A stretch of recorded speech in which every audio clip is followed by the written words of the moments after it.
Recording stopped. Recording in progress. ஆழ்வினேச உறவுகள் அனைவருக்கும் விருதான சபை பொழுதேன் மகிழ்வான காலை உற்சாக வணக்கம் வணக்கம் வணக்கம் எல்லோருக்குமே. இந்த நாள் இனிய நாளாக அமைய இந்த நொடி வரைக்கும் எங்கள் எல்லோரையும் ஏற்றி மூச்சு விட வைத்திருக்கும் கடவுளுக்கும் மறவாது நன்றி பயந்தபடியே இந்த நாள் நிகழ்ச்சிகளுக்குள் உற்சாகத்தோடு இணைந்து செல்லும் நேரம் 8:39 ஆகிவிட்டது. மதிப்பை வேண்டியபடியே அது நேரம் இன்று அனைத்து நல்ல தினங்களையும் கொண்டாடி கொண்டிருக்கும் எல்லோருக்குமே இருதார மனதார வாழ்த்துக்களையும் கூறியபடியே வளமை போல வேடப்படும் நிகழ்ச்சிகளுக்குள் இன்று ஊரோடு விளையாடு நிகழ்வு தவிர்க்கப்படுகின்றது. வஜிதாபுரம் பக்கமாக மற்றபடி நிகழ்ச்சிகள் அத்தனையுமே இடம்பெற்று மாலை நேர நிகழ்ச்சிகள் வளமை போலவே நேற்றிலிருந்து ஆரம்பித்து விட்டது. ஆகவே மாலை நேர நிகழ்ச்சிகளுடன் இணைந்து கொள்ளலாம். ஆரம்பமாகின்ற சிந்தனை நேரம் ஆரம்பித்து விட்டது. டேவிட் அண்ணன் வணக்கம். பாருங்கள் அண்ணா.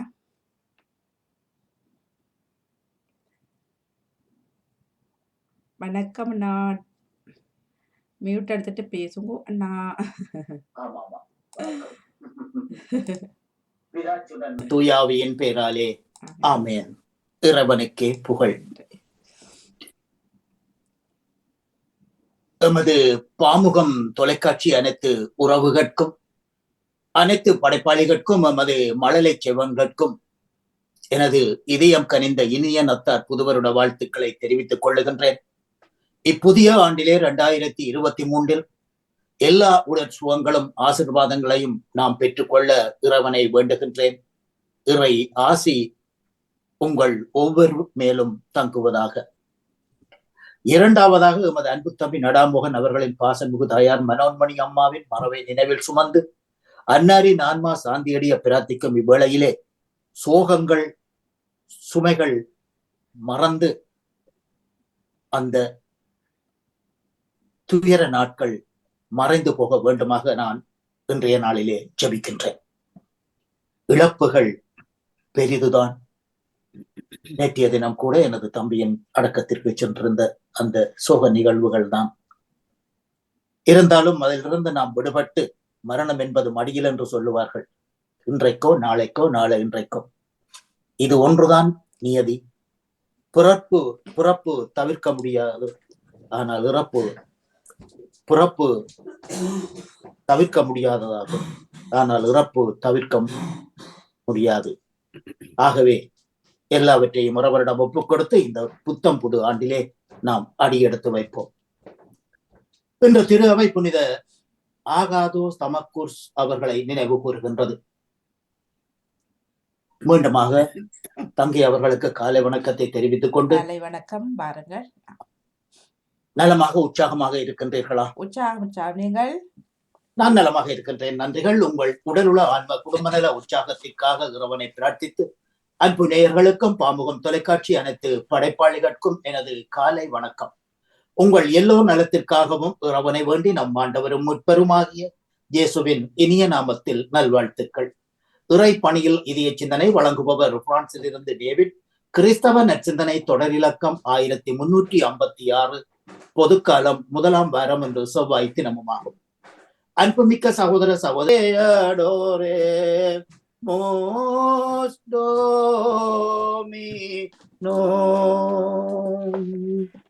மன்னிக்கவும், நேற்றைய மழைக்குளிர்.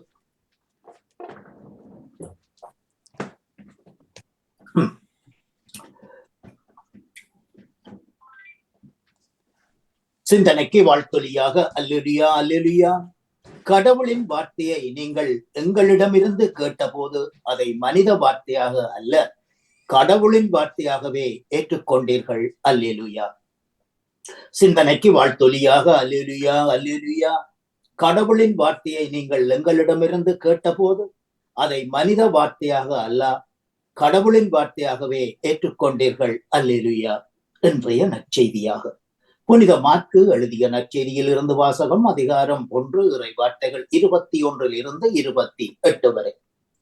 அக்காலத்தில் இயேசுவும் சீடர்களும் கப்பர்நாகும் ஊருக்கு வந்தார்கள். ஓய்வு நாளில் அவர் செபக்கூடத்திற்கு சென்று போதிக்கலானார்.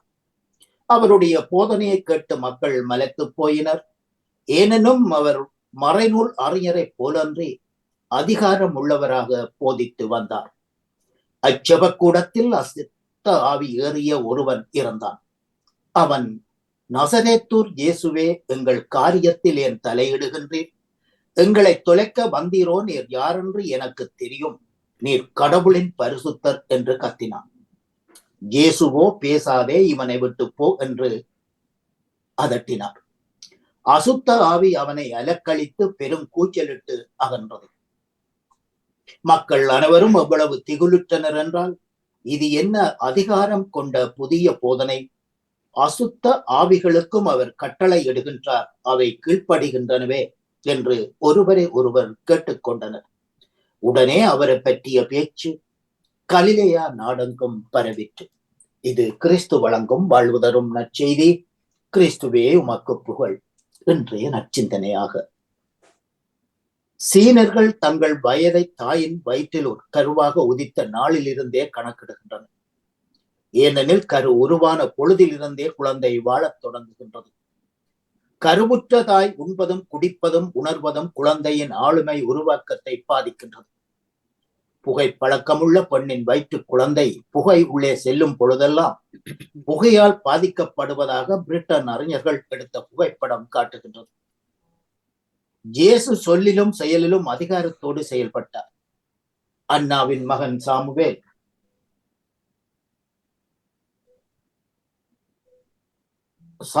இஸ்ராயேலில் சிறந்த இறைவாக்கினராக நாசிராக வாழ்ந்தார். இதற்கு காரணம் அவர்கள் கருவாக உருவான நாளிலிருந்தே பாதுகாக்கப்பட்ட முறையாகும்.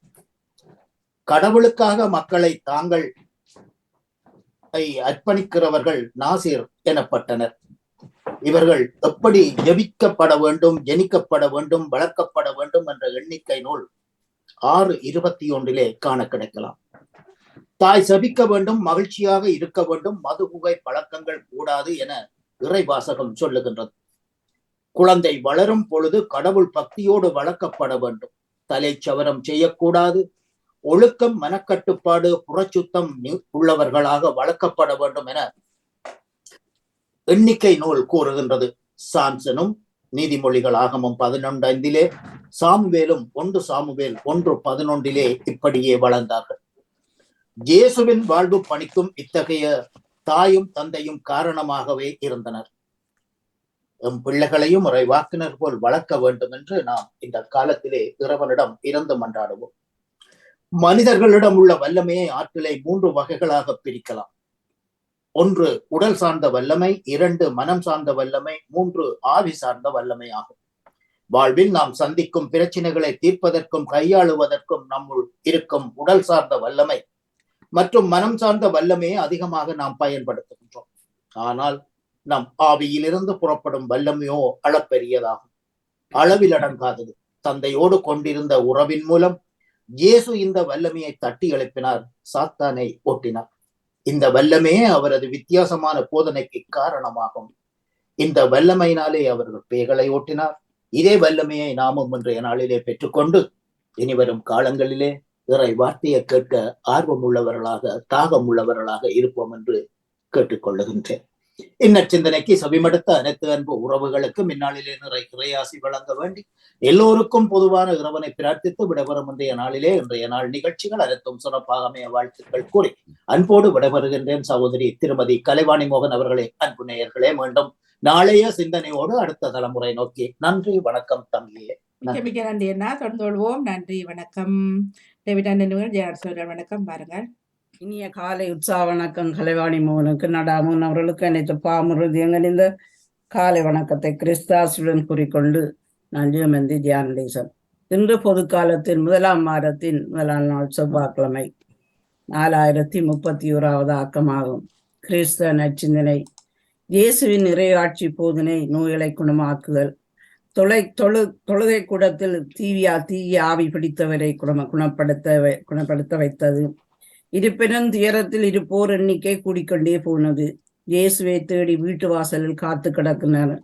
அன்பின் நிமித்தம் அன்புள்ளம் கொண்ட உள்ளம் எப்போதும் தெளிவாகத்தான் இருக்கும். இறைவா உம்மை சரணடைந்தேன், இறைவா இந்த நிலையுணர்ந்தேன், இறைவா உம்மை சரணடைந்தேன், இறைவா எந்த நிலை உணர்ந்தேன். உன் அன்புக்கு இடருமில்லை, உம்மருளுக்கு அளவே இல்லை. அன்புக்கு இடருமில்லை, உம்மருளுக்கு அளவே இல்லை. இயேசு மாலை மாய்ந்து இரவு நேரம் அதில் தனிமையில் தந்தியோடு கொள்ள உறவால் பாதைகள் தடமாறிச் செல்லாமல் தனிமையில் செல்கின்றார். சீடர்கள் அவரை தேடி வந்து செய்தியை சொல்ல அவர்களின் எதிர்பார்ப்புக்கு மாறாக உறவுகள் இடறி சென்றாலும் தன் நற்செய்தியை அறிவிக்க பாவங்களை மன்னித்து அன்புக்கு எடுத்துக்காட்டாக அவர்களையும் அழைத்து செல்கின்றார். இயேசு பேய்களை விரட்டுவதை பார்த்து அதிகாரம் கொண்ட போதினை மக்கள் கண்டு கொள்கின்றார்கள்.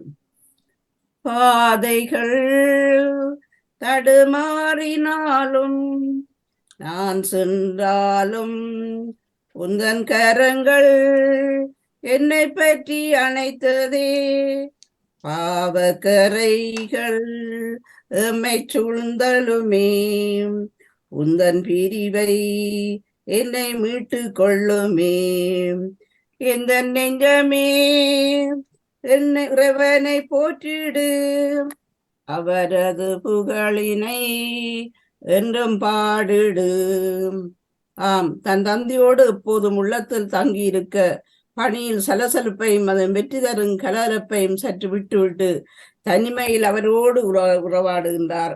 எமக்கு வரும் கவலைகள் துன்பங்கள் வதைத்தாலும் அவரின் வார்த்தையால் எல்லோருடைய வாழ்வும் உயிர் பெற்று நல்வாழ்வு வாழ வைப்பார். கவலை கண்ணீர் என்னை வதைத்தாலுமே உந்தன் வார்த்தை எந்த வாழ்வை மாற்றுமே. எந்த நெஞ்சமே இறைவழி போற்றிடு, அவரது புகழினை என்றும் பாடிடு. எந்த நெஞ்சமே இறைவழி போற்றிடு, அவரது புகழினை என்றும் பாடிடு. ஆண்டவரில் நம்பிக்கை வைத்து எம் வாழ்வை மாற்றி அவரை புகழ்ந்து பாடி ஆசிரியர் பெறுவோம். மக்களை அவரின் இதயத்திற்கே இட்டு சென்றார். இயேசுவின் சீடர்களாகிய நாமும் நமது சிந்தனையில் எப்போதும் அவரோடு இணைந்திருந்து போற்றி புகழ்ந்து பாடிடுவோம். நன்றி, வணக்கம். கலைவாணி மோகன். மிக்க மிக்க நன்றி ஜெயா நடேசன் அவர்களே. தொடர்ந்து கொள்வோம். நேற்றிலிருந்து புது வருடத்திலிருந்து வித்தியாசமாக உங்கள் சிந்தனை பாடலுடன் அமைகின்றது. நன்றி. மாற்றம் காணும். நன்றி நன்றி நன்றி. வணக்கம். தொடர்ந்து ஜேம்ஸ் அல்ஸ்டர்னா வணக்கம். வாருங்கள். வணக்கம். இன்றைய நாள் இறைவன் தந்த புதிய நாள். இந்த நாளிலே இந்த திரையிலே இசைந்திருக்கின்ற ஒவ்வொருவருக்கும் திரு டேவிட் ஆண்டனி, திருமதி ஜெயா நடேசன், திருமதி நேவிஸ் பீரிஸ் அவர்களுக்கும் இதனை நிறையாக்கும் தங்களுக்கும் இந்த திரையிலே மட்டுமல்ல பின்னாலே இசைந்து நிற்கின்ற ஒவ்வொருவருக்கும் நல்வாழ்த்துக்கள். முதலிலே புத்தாண்டு வாழ்த்துக்கள் கூறி தொடர்கின்றேன். அதாவது திரு நடாமோகன் அவர்களுடைய தாயாருடைய மரணம் பலரை கவலைக்குட்படுத்தி இருந்தாலும் திரு நடாமோகன் அவருடைய செய்தியிலே அது அவ்வளவு தென்படவில்லை. காரணம் என்னவென்றால் அவர் ஓர் ஊடகவியலாளர் மட்டுமல்ல, அதிகம் இந்த ஊடகத்திலே இருந்ததினாலே அதிகம் தெளிவாகி இருந்தார். அதாவது என்ன என்று சொன்னால், அவருடைய வாழ்வு ஓர் நிறைவு. அவருடைய தாயாருடைய வாழ்வு வாழ்ந்து நிறைந்து செல்கின்றார். அந்த வாழ்வின் நிறைவு ஒரு மாற்றம், இறைவனோடு சேருகின்ற ஒரு பணி. இந்த செய்தியிலே அவர் தன்னுடைய மகனை உலகத்தின் ஊடகவியலாளராக உருவாக்கி இருக்கின்றார். ஒன்று. அடுத்தது தன் மகன் தாய்க்கு செய்கின்ற பணி. இவர் செய்கின்ற பணியினாலே தாயும் மன நிறைவடைந்து செல்லுகின்ற போது அங்கே நாம் அவருக்கு இறைவனை கண்டு நாம் தலை சாய்க்கின்றோம். அடுத்ததாக தற்பொழுதுக்கு முன்னர் திரு டேவிட் ஆண்டனி ஐயா அவர்கள் பாடிய பாடலின் தமிழிலே உலகளாவிய ரீதியாக இருக்கின்ற ஒரு சின்ன ஒரு குழப்பம் ஒன்றினை நான் நிறைவு செய்ய விரும்புகின்றேன். அதாவது பாடல் வாரும் வணங்குவோமே, வாரும் வணங்குவோமே, வாரும் வணங்குவோமே தேவனை, மந்தையை விட்டேதான் மாட்டுக்கூட்டில் நோக்கி வந்தே இடையர்கள் வணங்கினர். இங்கேதான் அந்த தவறு இருக்கிறது. அதாவது வந்தே இடையர் வணங்கினர் நடைபெற்றது பிரிண்டிங் மிஸ்டேக். இன்று அது உலகளாவிய ரீதியாக அந்த தவறு இடம்பெற்றிருக்கிறது. என்னவென்று சொன்னால், வணங்கினர் என்பது பன்மை சொல். அப்பொழுது இடையர்கள் என்ற பன்மை சொல் வராது. அந்த இடத்திலே இடையர் என்ற சொல் தான் வர வேண்டும். அப்படியானால் வந்தே இடையர் வணங்கினர். ஆகையினாலே தெரிந்தவர்கள் திருத்திக் கொள்ளுமாறு கேட்டுக்கொள்கின்றேன். அடுத்ததாக இன்றைய விடயத்திற்கு வருகின்றேன். நாங்கள் இந்த செய்தியை நாம் சொல்லும் போது, நாங்கள் கடந்த ஞாயிற்றுக்கிழமை, அதாவது 6ஆம் திகதி 3 அரசர்களுடைய தினம், கடந்த ஞாயிற்றுக்கிழமை நாங்கள் அந்த 3 அரசர்கள் தினத்தினை உலகம் முழுவதும் ஞாயிற்றுக்கிழமை என்பதனாலே கொண்டாடினார்கள். என்னவென்றால், இந்த இயேசுவை சந்தித்த 3 ஞானிகளுள் ஒருவர் தமிழர் என்ற ஒரு பதிவு தென்னிந்திய திருச்சபையிலே, யாழ்ப்பாண திருச்சபையிலே, இலங்கை திருச்சபையிலே இருக்கின்றது. அருத்திரு ஞான பிரகாசம், அருத்திரு ஜெயசீலன் அடிகளார் இதனை பதிவு செய்திருக்கிறார்கள். அது மட்டுமல்ல, இந்த அரசருடைய பெயர், அதாவது கஸ்பார் எனப்படும் இந்த அரசருடைய பெயர் சூரிய பெருமாள் என்பதனை இலங்கை திருச்சபை, யாழ்ப்பாண திருச்சபை அதிலே அருட்தந்தை ஜெயசீலன் அடிகளாரும் சுட்டிக்காட்டுகின்றார், தங்களுடைய நூல்களிலே சுட்டிக்காட்டுகின்றார். அதே வேளையிலே ஜோன் டி போரஸ், இவர் ஒரு போர்த்துகீய யாத்திரிகர், 1496 முதல் 1570 வரை வாழ்ந்தவர். இவர் யாழ்ப்பாணத்தை ஆண்ட மன்னர் ஜேசுவை சந்தித்ததாக அவர் எழுதிய ஆசியா என்கின்ற நூலிலே பதிவு செய்திருக்கிறார். என்னவென்று சொன்னால், கிட்டத்தட்ட நாங்கள் பார்க்கின்ற இந்த கத்தோலிக்க கிறிஸ்தவ மதம் வளர்ச்சி அடைந்து அரச நிலையை பெறுவதற்கு கிட்டத்தட்ட 300 ஆண்டுகள் சென்றிருக்கின்றன. கான்ஸ்டன்டைன் மன்னருடைய ஆட்சியிலேயே தான் இது அரச மதம் என்ற பக்குவ நிலையை பெற்றது. ஆனால் ஜேசு சொல்லுவார்கள், ஜேசு மதத்தை ஸ்தாபிக்கவில்லை என்று. இந்த இயேசுவினுடைய செய்தி கிறிஸ்துவுக்கு பிறகு 52ஆம் ஆண்டளவிலே தென்னிந்தியாவுக்கு வந்திருந்த, கொல்லம் துறைமுகத்தின் ஊடாக வந்திருந்த தோமையார் ஊடாக தமிழகத்திலே பரவியது. அதாவது என்னத்தை நாம் பார்க்கின்றோம் என்றால், இந்த கிறிஸ்தவம், கிறிஸ்து என்ற பெயர் இந்த இடம் இவர்களினாலே இந்த ஐரோப்பியத்திலே கொடுக்கப்படும் முன்னர், அதாவது கிரேக்கத்திலே மெசியா என்ற சொல் வாங்கி இந்த கிறிஸ்து என்ற சொல் கொடுக்கப்படும் முன்னரே தமிழகத்திற்கு ஜேசுவை தெரிந்திருந்தது, தமிழுக்கு ஜேசுவை தெரிந்திருந்தது. அடுத்ததாக தற்பொழுது உள்ள ஆய்வுகளிலே கிறிஸ்து பிறப்பார் என்பது கிறிஸ்துவுக்கு முன் 500 ஆண்டுகளுக்கு முன்னரே தெரிவிக்கப்பட்டிருந்தது. இன்ன இடத்திலே பிறப்பார் என்பது கூட தெரிவிக்கப்பட்டிருந்தது. இதை வைத்துத்தான் ஞானிகள் தேடி வந்தார்கள். தேடி வந்த நேரம் அங்கிருந்த, அதாவது ஜெருசலேமை ஆண்டு கொண்டிருந்த மன்னன் அவரிடம் போய் கேட்கின்றார்கள், இப்படி ஒருவர் பிறந்திருக்கிறார் என்று. இவர் அவருடைய மறை வல்லுநர்களை அழைத்து, இவர் பெத்லகேமில் தான் பிறந்திருக்கின்றார் என்பதனை உறுதி செய்கின்றார். அதாவது இந்த பெத்லகேமில் தான் இயேசு பிறப்பார் என்பது கிறிஸ்துவுக்கு முன் 500 ஆண்டுகளுக்கு முன்னர் உறுதி செய்யப்பட்டது. ஆனால் தற்பொழுது உள்ள ஆய்வுகளிலே கிறிஸ்து, அதாவது இயேசு என்ற ஒருவர் பிறப்பார், இவர் கன்னியின் வயிற்றிலே பிறப்பார் என்பது தமிழ் நூல்களிலே, மிக பண்டைய நூல்களிலே இருக்கின்றதாக பலர் ஆய்வு செய்து வெளிப்படுத்தி இருக்கின்றார்கள். ஆகையினாலே நாம் இயேசு என்பது எங்களது தமிழ் உலகிற்கு தெரியும். திருக்குறள், திருவாசகங்களிலே இவருடைய செய்திகள் இடம்பெற்றதனாலே வெளிநாட்டில் இருந்து வந்தவர்கள், வீரமா முனிவர், போப்பையர் ஆகியோர் இவைகளை ஆராய்ந்த பொழுது, இந்த செய்திகள் எல்லாம் இங்கே இருக்கின்றனவே, நாம் இயேசுவை பற்றி போதிக்க வந்திருக்கின்றோம், இயேசுவினுடைய செய்திகள் எல்லாம் இங்கே இருக்கின்றது என்று கண்டு திகைத்தார்கள். ஆகையினாலே தான் இந்த திருவாசகத்தை, திருக்குறளை தங்களுடைய நூல்களிலே, தங்களுடைய மொழியிலே அவர்கள் மொழிபெயர்த்தார்கள். ஆகையினாலே இயேசு என்பது நம்முடைய தமிழுலகிற்கு சொந்தமானது என்பதிலே நாமும் மகிழ்வுறுவோம். இந்த வேளையிலே, இன்றைய தினத்திலே இந்த நிகழ்ச்சிகளை கேட்டுக்கொண்டிருக்கின்றவர்கள், இன்றைய தினத்திலே பிறந்த தினம், மகிழ்வான தினத்தினை கொண்டாடுகின்றவர்கள் அனைவருக்கும் நான் வாழ்த்து சொல்லுகின்ற இந்த வேளையிலே நாம் இன்றைய நாளுக்காக வருவோம். இன்றைய நாளை நாம் இறைவனுடைய கரத்திலே கொடுப்போம். அன்பு நிறைந்த ஆண்டவா, இன்றைய நாளை ஆசீர்வதியும். இன்றைய தினத்திலே கடமைக்கு செல்லுகின்றவர்கள் தாங்கள் செல்லும் கடமையிலே அது இறைவனுடைய பணி என்பதை புரியாமலே செய்கின்றவர்கள் எத்தனையோ பேர் தங்களுடைய கடமைகளை வயோதிபர் இல்லங்களிலே, வயோதிப சாலையிலே, வைத்தியசாலைகளிலே செய்து கொண்டிருக்கின்றார்கள். அங்கே இறைவனுடைய பணியை மற்றவர்களுக்கு செய்து கொண்டிருக்கின்றார்கள். அன்பு நிறைந்த ஆண்டவா, அமைதியின் தூதுவனாய் என்னை பயன்படுத்தும்.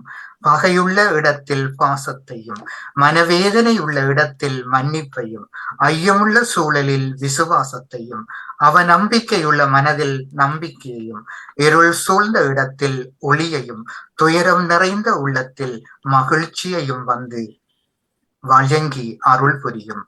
நான் ஆறுதல் பெறுவதை விட நான் ஆறுதல் அளிக்கவும், பிறர் என்னை புரிந்து கொள்ள விரும்புவதை விட பிறரை புரிந்து கொள்ளவும், பிறருக்கு அன்பை அளிக்கவும் அருள் தாரும்.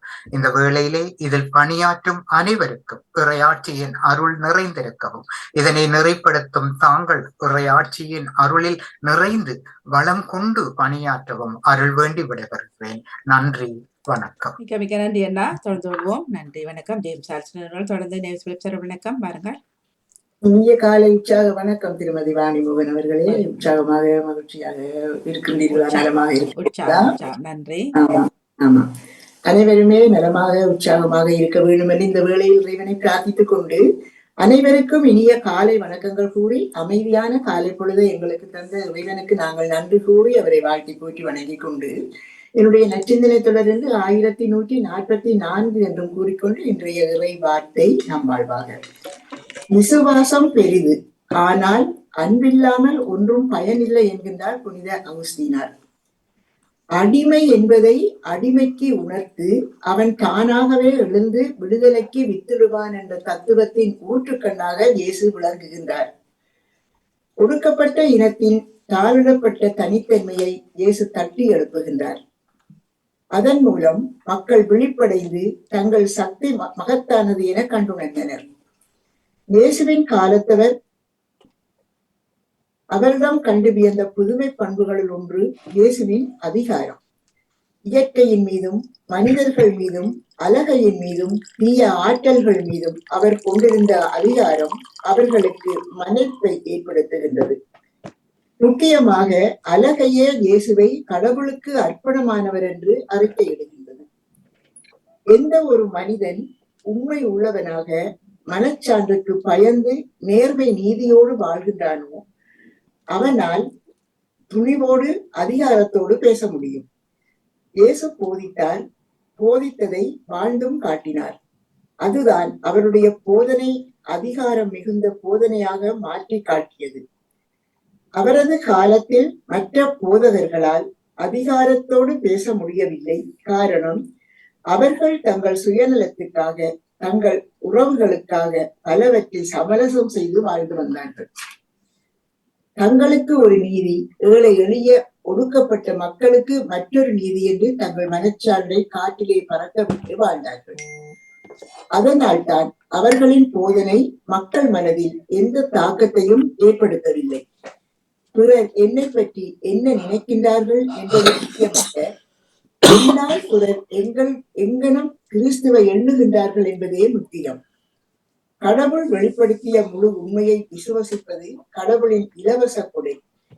விசுவாசத்தில் வாழ வளர நிலைத்து நிற்க இறை வார்த்தையால் விசுவாசத்தை பேண வேண்டும்.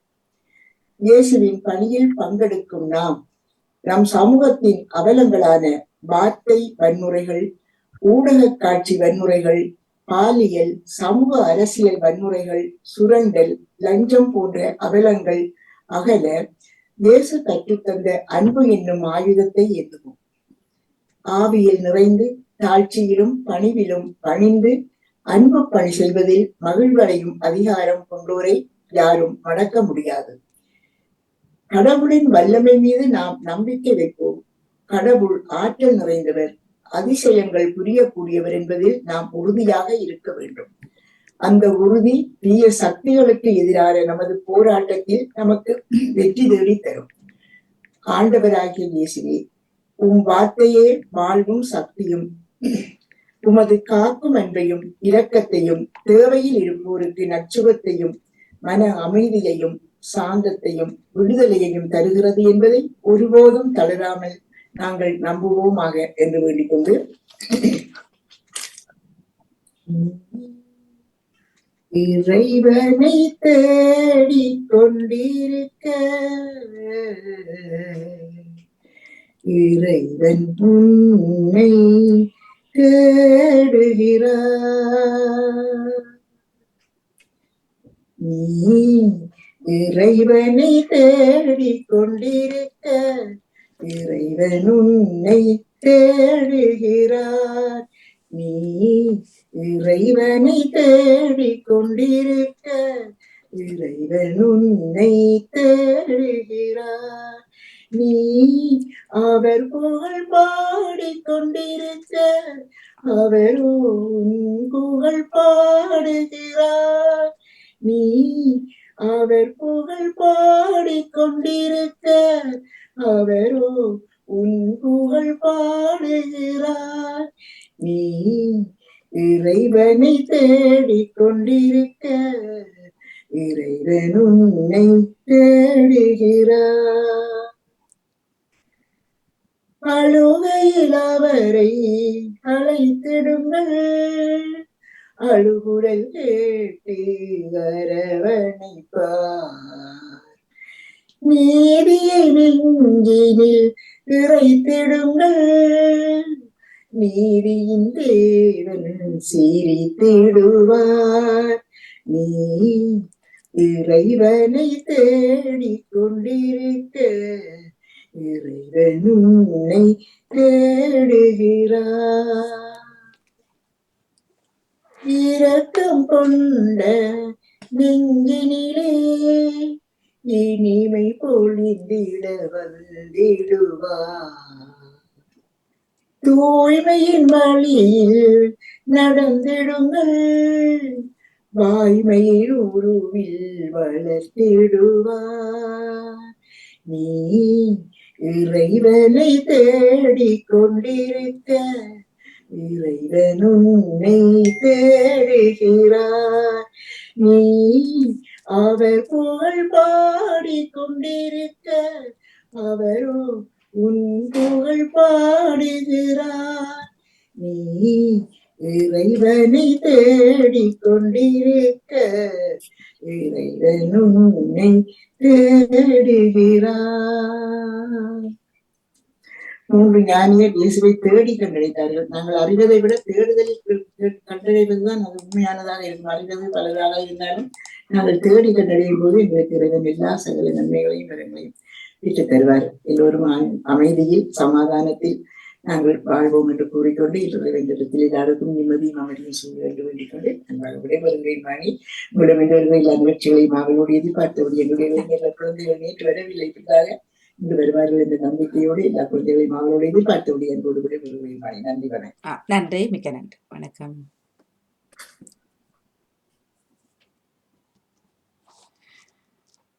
தினம் ஒரு திருக்குறள் வருகின்றார் கவிதாசன். வாருங்கள்.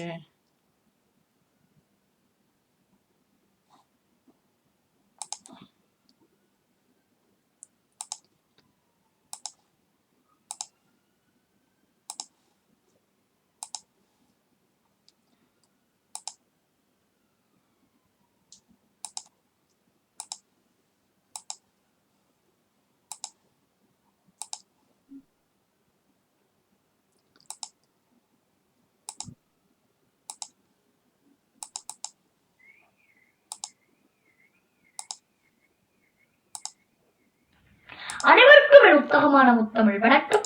பெருகுமாண்டு 2023 உலகத்தமிழ் மொழி மாதம். நாலு மறுக்களாய் நான் உங்கள் கவித். அதிகாரம் 67 வினை திட்பம். இன்று நாம் பார்க்க இருக்கும் குறள் 664. சரிக்குள்ளுக்கு நுழைவும் குறள். சொல்லுதல் யாருக்கும் எளிய அறியவாம், சொல்லிய வண்ணம் செயல். சொல்லுதல் யாருக்கும் எளிய அறியவாம், சொல்லிய வண்ணம் செயல். சரி, இன்றைய குறளுக்கான விளக்கம் என்ன? அதாவது பாருங்கள், அதனை செய்வேன் இதனை செய்வேன் என சொல்வது எல்லோருக்கும் சுலபம்தான். ஆனால் சொன்னதை சொன்ன மாதிரி செய்து முடிக்கிறது தான் மிகவும் கடினம்.